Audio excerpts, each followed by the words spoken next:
السلام عليكم ورحمة الله وبركاته. تخيل إنك قررت تروح تنزانيا وتتمشى في الغابات في أمان الله، فجأة تتحول لحجر. لو فاكرني بهزر فحب أقولك إنه لأ. أنا النهاردة هحكي لك عن 5 بحيرات لو وقفت جنب واحدة منهم ممكن آخر نفس في حياتك يطلع قبل ما تلحق تقول الحقوني. أنا نفسي ما كنتش مصدق الكلام ده لحد ما دخلت في القصة وشفت التفاصيل، وحسيت قد ايه الطبيعة على قد ما فيها حاجات تسرق الأنظار كمان فيها غرائب تسرق الأرواح. خلينا نبدأ حلقتنا النهاردة ببحيرة نيوس، وخلينا نقول عنها كده إنها الموت اللي ملوش صوت. لو قلتلك إن الطريقة اللي هتموت بيها هي إنك تتنفس هتقول عني مجنون، بس ده بالظبط اللي حصل في الكاميرون بجانب بحيرة نيوس. وعلى الرغم من إن شكلها هادي ولونها أزرق والمكان حواليها خضرة، يعني تحس أكنك في الجنة، بس الحقيقة إن دي أخطر بحيرة ممكن تقرب منها في حياتك، أو يعني خلينا نقول آخر بحيرة هتشوفها في حياتك. لو اللي حصل زمان اتكرر من تاني، عاوز تعرف ايه اللي حصل؟ هقولك. اللي حصل يا عزيزي انه في الكاميرون سنة 1986 تحديدا في 21 أغسطس، بحيرة نيوس قررت تفتح مخزن الغاز اللي تحتها فجأة نتيجة حركات أرضية، واللي كان عبارة عن 1.6 مليون طن من غاز ثاني أكسيد الكربون. ولما الضغط زاد الغاز طلع مرة واحدة وعمل سحابة ارتفعت في السماء لحد ما بقت أتقل من الهواء اللي شايلها، وفجأة نزلت على الأرض غطتها كلها بلحاف الموت. الكل سكت بدون حتى ما يتسمع منهم أي صوت، وراح أكتر من 1700 شخص وأكتر من 3500 رأس من المواشي ضحايا الحادث ده. العلماء فسروا اللي حصل ده وقالوا إن البحيرة كانت فوق بركان بيسرب لها غاز ثاني أكسيد الكربون، وده خلاها عاملة زي القنبلة، ولما انفجرت ضاع ضحايا كتير بسببها. ومن ساعتها حطوا أنابيب ضخمة تسحب الغاز من القاع، وأضافوا كمان أنبوبين زيادة في 2011، بس محدش يقدر يأكد إن اللي حصل ما يتكررش. ننتقل للبحيرة التانية، بحيرة كيفو.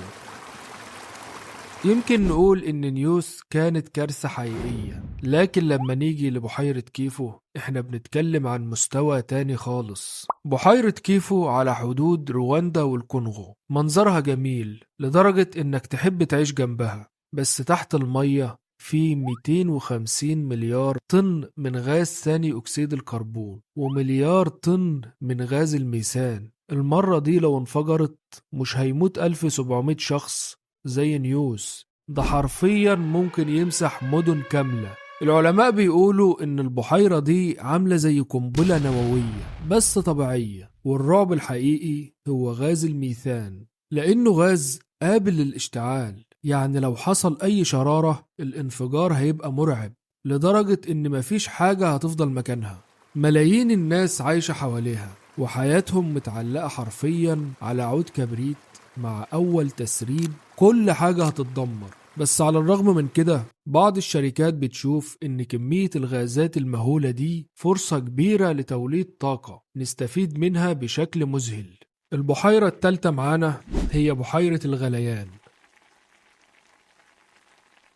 تعرف لما تشوف مكان شكله هادي بس تحس من جواك إنه فيه حاجة غلط؟ بالظبط ده اللي بيحصل عند بحيرة الغليان في دولة دومينيكا. من فوق بينالك منظر طبيعي، مية ساكنة وضباب خفيف، لكن أول ما تركز شوية تكتشف إن المية دي بتغلي حرفيا. درجة حرارة قلب البحيرة بتوصل ل 120 درجة، والسطح نفسه عامل زي حلة مية مغلية. بيقولوا إن سبب الغليان إنها قايمة فوق غرفة بركانية نشطة، الحرارة طالعة من بطن الأرض لحد السطح، والدخان الكبريتي يضرب في وشك أول ما تقرب منها. ولو فكرت تتمشى حواليها في أمان هتتصدم إن الصخور في لحظة واحدة ممكن تنهار.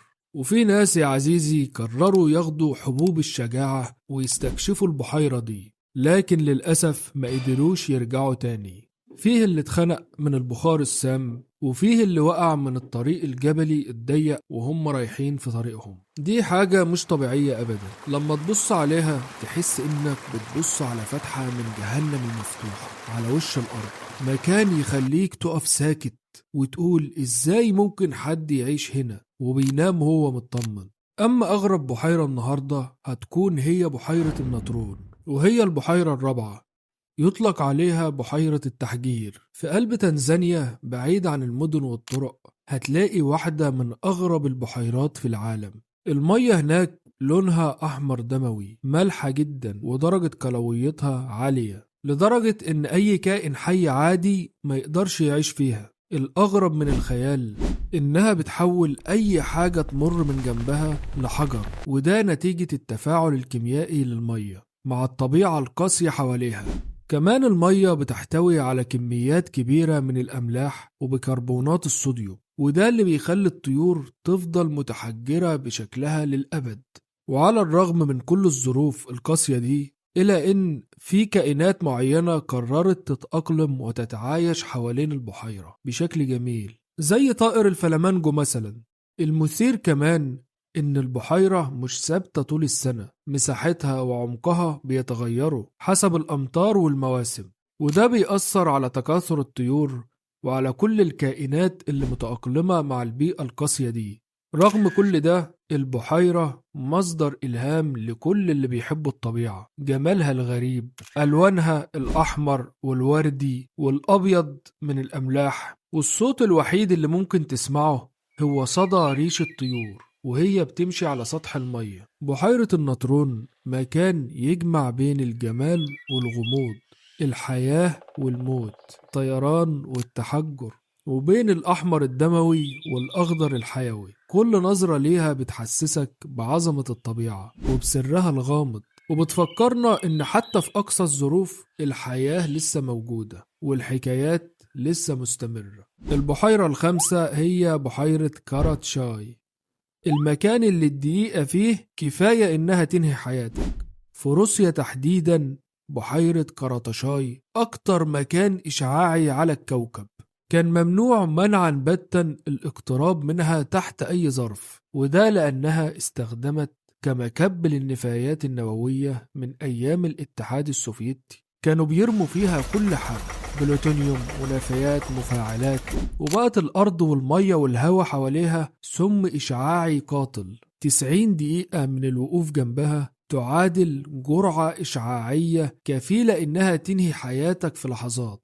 وعشان كده قررت الحكومة ردمها بالتراب والخرسانة. بس ده ما كانش كفاية، لأن الإشعاع لسه موجود، والمنطقة حواليها لحد دلوقتي نقطة موت محتوم.